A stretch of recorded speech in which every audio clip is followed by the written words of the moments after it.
What's up YouTube? My name is John Jags, and today we're doing a photography tutorial, particularly on shooting around sunset or sunrise.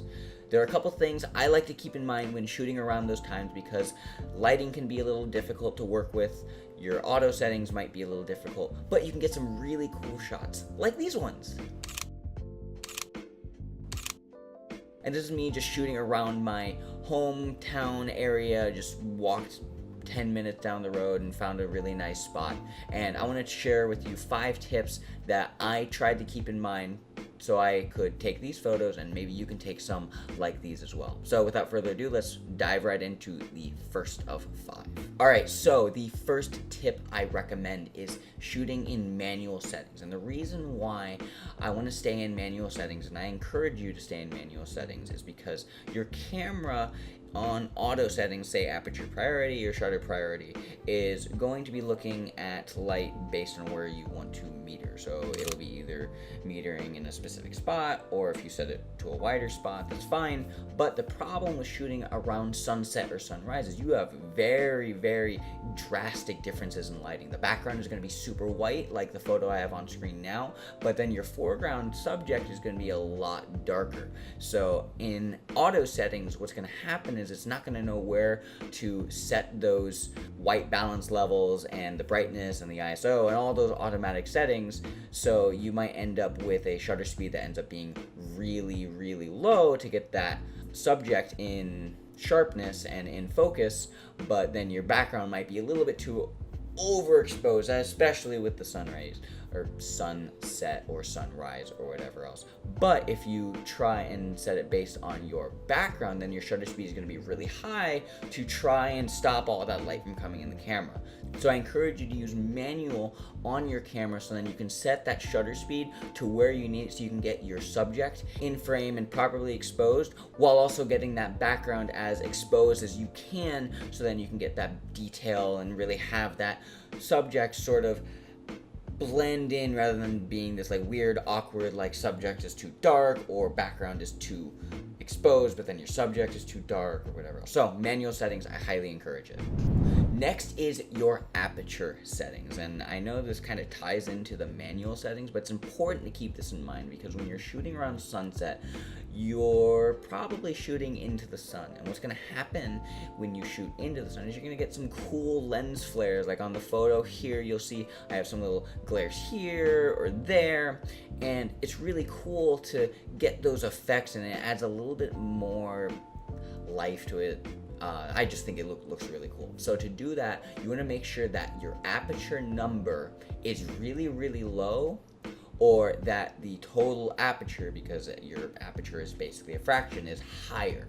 Now, if your aperture number, the one on the bottom, is higher, say f16, then you're going to have more things in focus, but you're going to not have that same lens flare effect. So it's a stealing from Peter to pay Paul in a way, where if you want that lens flare, you want to make sure that aperture number is really low, but you're going to have a shallower depth of focus, less things are going to be in focus. So also make sure that your subject, like your model for example, is in focus and your background is not going to be in focus, or vice versa if that's the look you're going for. But if you want everything in focus including your subject, then I encourage you to have a higher f-stop number, so then you can get more things in focus but you won't have that lens flare. So it's pick and choose, what are you looking for. Make sure you play with your aperture settings so you know exactly what kind of photo that you want when you go into post and start posting to Instagram.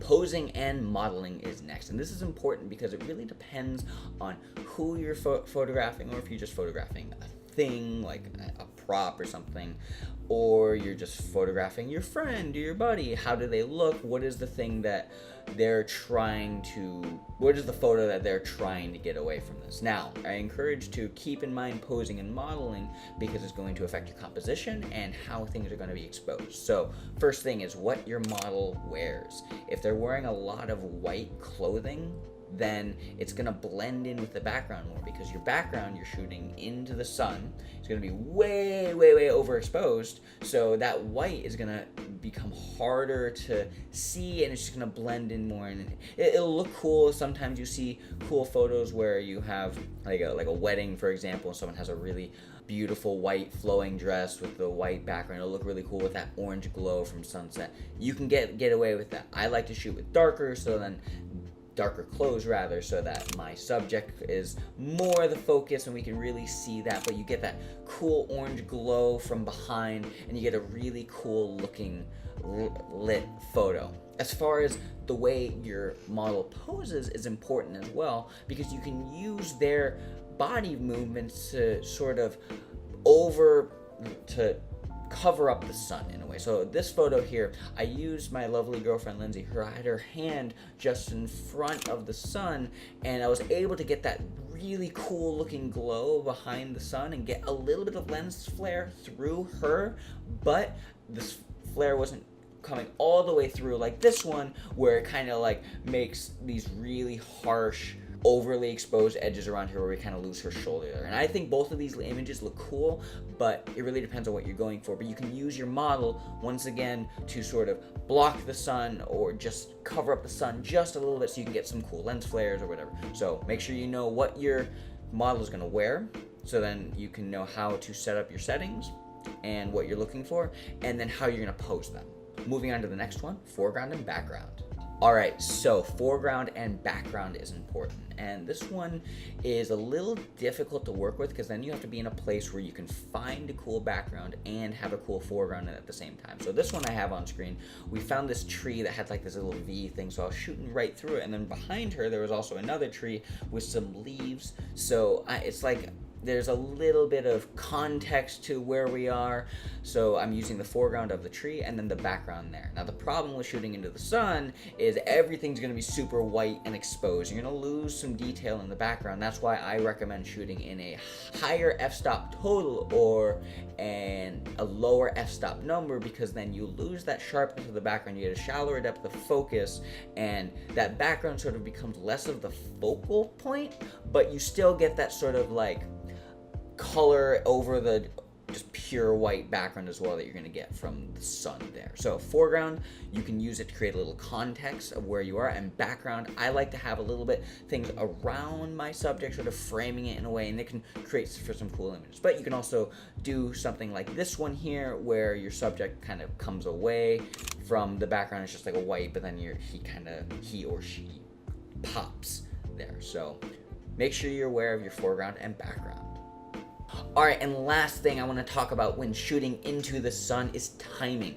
I highly encourage getting there a little bit beforehand, and the reason why is a couple things. One, you don't know exactly where you're going to shoot once you're then there, unless you've already done some location scouting, but it's important to get there a little early and be like, okay, I can set up this frame here or this frame here. So we left probably about 30 minutes before sunset was actually starting, but just so we could look around and be like, okay, that's the spot. Second, claim your territory. And I'm not saying be a jerk about it, and if you see other photographers, you're like, no, this is my spot. But just be respectful and like, okay, this is I found this spot and shoot around there. We actually were shooting around some other photographers who just happened to be there. It's a popular spot near my neighborhood, and we wanted to be respectful of them, and they also I hope they were being respectful of us as well. We were just shooting up some random photos. So timing, get there a little early so then you can get your spot and frame it as well. Also, as far as timing, keep in mind that sunset or sunrise doesn't last very long. You're going to lose that light. You probably have 45 minutes tops, but maybe like 15 minutes of that best light before it starts either getting too dark or it's still too bright to get that really soft glow from golden hour, so to speak. But overall, shooting in golden hour, it's a fun experience. I encourage you to do it because that's some of the best lighting that you can get, and I think you'll have a lot of fun using these tips to hopefully get some better shots. If you do go out, tag me on Instagram at JohnJagsKnee, and I will comment back or send a video back, because I appreciate people becoming part of the photo community. As an aside, with all these photos, I created a custom preset called Pillar of Autumn, and if anyone understands that reference, you'll be my best friend. But that preset is going to be in the description of this video, so if you want to try it, go ahead and download it there.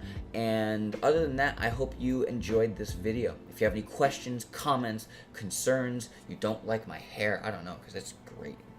But that's it. Thank you so much for watching. If you have questions, comments, concerns, let me know in the comments down below, or DM me, or whatever else if you want to get in contact. My name is John Jackson, and I appreciate you watching this video, and I will see you guys in that next one. Bye!